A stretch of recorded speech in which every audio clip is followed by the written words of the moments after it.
जर गृहिणी पॉझिटिव्ह असेल घरामध्ये तर त्याच पद्धतीने सगळं घर सुद्धा पॉझिटिव्ह राहत असतं. तर त्यामुळे नेहमीच गृहिणींनी स्वतः छान कॉन्फिडन्स फील करायला पाहिजे, स्वतः खूप पॉझिटिव्ह राहायला पाहिजे. पॉझिटिव्ह राहण्यासाठी आणि कॉन्फिडन्स राहण्यासाठी आपल्याला छान दिसावं सुद्धा लागतं. असं काही नाही आहे की एखाद्याचा कलर काळा आहे म्हणून ते छान नाही दिसत, किंवा असं काही नाही खूप जाड आहे म्हणून ते छान नाही दिसत. आपल्यामध्ये वैविध्य आहे म्हणूनच आपल्याला सुंदरतेचं महत्त्व सुद्धा आहे. कारण की अगदी सगळे सारखे दिसले असते तर सुंदरतेचं महत्त्व आपल्याला राहिलं नसतं.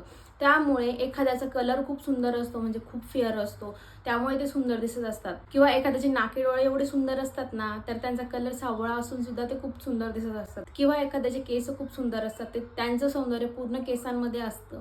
तर असे वेगवेगळे प्रकार असतात सौंदर्याचं, असं काही नाहीये. काही काही लोक तर बाहेरून खूप असे फेअर असतात, म्हणजे असे गोरे असतात, आतून विचार वगैरे सगळे खूप काळे असतात. अशा पद्धतीचे लोक सुद्धा असतात आणि मला सुद्धा